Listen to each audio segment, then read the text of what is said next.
Hey, what's up, world? It's your boy G Shrimp, everybody, Faith, baby daddy, the voice of the street, man. And today we in Chicago with it, y'all. Well, I'm going to be answering one of the questions one of the guys had asked me. You know, one of the most, actually, he asked me this. He said, hey, Law, excuse me, can you do a episode on when you demo Law? Can you do an episode on your experience with the projects, what may or may not have happened when the projects was being tore down and we people was displaced and relocated? Did any wars happen because of this? And you got to realize, okay, I got you, Mo.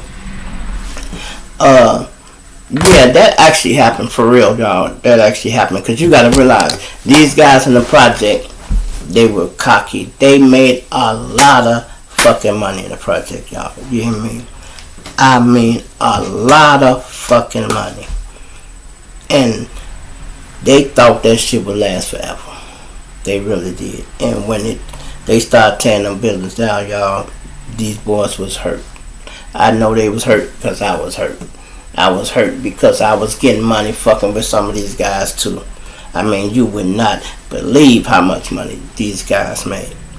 I thought I was doing something. I can give a nigga 5 ounces and think, okay, I'll be back in a couple of days or 3 days. I can't even get home. Hey, G, I need some. What? Man, you ain't never finished that shit. Yes, I am. What? Just like that. Think of the biggest number you can imagine and then double that. If you think, oh, did they make $100,000 a day in the building? No, double that. Probably double it 2 times. Whitey building. Let's say Whitey building. 43rd over there in State. In the back was Federal. Whitey was a goddamn stone or something. He wasn't a gangster. This was a gangster building. They let him come down there and get money. He was never there himself. But I'm talking about his work. All you heard was his name. This Whitey building. And that motherfucker rolled like that. I'm talking about it was getting money. All them buildings was like that. Look, the one on 35th and State. They had Dog Pound Sean John getting money. They selling the heroin. Next to them, they had a building called No Limit. The biggest bags of weed you ever could see. Motherfucker walk in there and be dragging a bag of weed out. You be like, man, why you buy that pound of weed? This a dime. A dime? Man, stop lying. It's a dime, G. No, it's not a dime, it's a dub. Help me put it in the trunk. That's a dub. Now, you know I'm exaggerating, but they big ass bags. Put it like this so they getting money. But this what they didn't know. Now, I'm going to tell you this before I get deep in this. Y'all. These people in the project, some of them have never left the project. They shopped on 43rd. They have never been past 43rd, maybe 55th. But they ain't never went farther than 55th. I met a chick, y'all, that was down there. And I picked her up. She stay on 39. I picked her up and I'm bringing her to my crib. I stay in Inglewood. Man, when we got to 55th, she said, where we going, out of town? I'm like, out of town, bitch, we ain't. No, we going to my crib. We swing through the area, you know, Inglewood. She didn't know it was thugs outside of the project. I took her to Motown. I took her to Foster Park, Brotherville, Stone Terrace. Everywhere we had stones at, I took her. Man, when she got back, eyes like this. She jumped out. First thing she told the GD, ooh, it is a lot of stones. It's a lot of them. She didn't know how deep the mob was. She thought it was just the folks they think they the only little thugs in the city. So if she thought like that, you know they think like that. So a lot of them got relocated, y'all, to the suburbs. You know, they were alright out there for a little while. They couldn't serve like they wanted, but they were alright out there for a minute. Some of them end up in Inglewood and other places. And they were cocky. They would just start passing out shit before you know it. They serving on the block. And niggas pulling up on, hey, Joe, y'all can't just get out like that, man. We can't get out like what? This my shit, Joe. I know this your shit, but you can't serve on this block. Why not? Because we said so. Oh, man, we gonna do what we do. Okay. For you know it, they get into an altercation and they think they can do what they do. Guess what? They house blowed up. They house blowed up, right? Motherfucker gonna blow up one house, but these niggas from the project, they just went 3 blocks over to some more niggas from the project that knew them. They blew up your house, folks. Oh, it's up. Now niggas is swinging because niggas didn't know who was connected. You know, but eventually the women put the dots together. Oh, them guys y'all got into it with, that house that burned up on the block. Yeah, his cousin stayed out here. Knew them bitches was going somewhere. And you had to track them all down. And what that did, it started a war, y'all, to the point where at one time the whole city was in war, y'all. At one time. Everybody into it. And then with different people. Inglewood into it with some motherfuckers from 55th Street, 35th Street. Motherfuckers in Foster Park into it with some niggas from 43rd. Motherfuckers over east into it with some niggas from out west. And it just, everybody, and all these niggas, what they had in common, they all was from the project.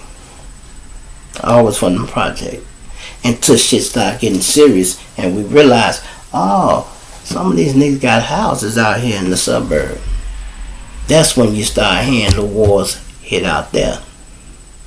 Like Lil Reese BD got shot out there. You know what I mean? In the suburb. We've been had houses out there, y'all. We've been had houses out there. Everybody had honeycomb hideouts where they lay low at. You know, I had one, me and my brother had a condo on 35th Street. 35th and Cottage. When I got into it with them niggas on 39th, I stayed right there. They didn't know that. They looking for me in Inglewood or wherever they thought I was going to be. And every night I'm coming in, but they couldn't get in there. But when they found out where I was at, it was up. Not at my apartment, but when they seen me coming through the hood. Because, see, when you switching up cars, it's hard for them to pinpoint you. But, you know, that shit lasts for a nice little while, y'all, until niggas just humble down. And then they start realizing, man, if you can't beat them, join them. All they had to do is click up, y'all. That's all they had to do is click up. Some of these guys, they don't know how to communicate well. Some of these guys think they so tough, they just always want to take the hard way out. And I always say this, y'all. Whenever you got a gun, you go take the hard way out. So imagine if you got a goddamn rocket launcher or something like that. Choppers on choppers on choppers. That shit don't work all the time because other niggas got them too. You think they stopped making choppers because you had one? Oh no. Then some of these niggas don't know how to use the gun. Nigga jump out on you and he be and you be looking at him like, what the fuck? He can't even uncock this motherfucker. But he sure was impressive. Jumped out with that motherfucker and everybody on the block ran. Until they think he couldn't cock that bitch and everybody on the block was busting at his ass and nigga done left his whole car in the street. Like, you leaving a getaway car, asshole. That's terrible, man. But I swear to God, if y'all could see some of the money them people was making. Oh my God. Look, I fuck with niggas in the hole on 55th and State. We call that the hole. That's where the MCs was at. I fuck with Whitey them down there on 43rd and State and Federal in the back. I knew them. I knew them boys on 39th and King Drive. I used to be down there sometime. That's why I told y'all I had the incident where the motherfucking police chased me that time. I told y'all I was on that little row house right there. I had quite a few altercations with that. I done told them stories. Y'all have to find them. It was some more people I got into it with on where they was at. 35th. No, that's my other crib over there. Yeah, that happened a lot though, man. Look, and you know how small the world is, y'all. Some niggas I know from Stone Terrace was into it with these niggas, y'all. And they banging it out with the niggas in the project. One of the guys had started fucking with one of the chicks.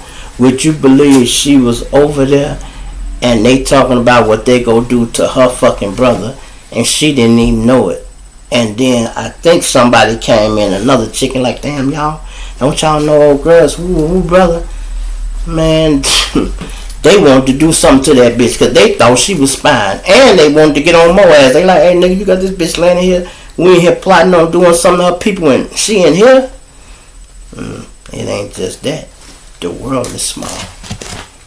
You know, the world is smaller than you think. There's a lot of shit happen. I always told y'all, I had to know the suspect or the victim. Yeah? I'm going to say that again. I had to know the suspect or the victim.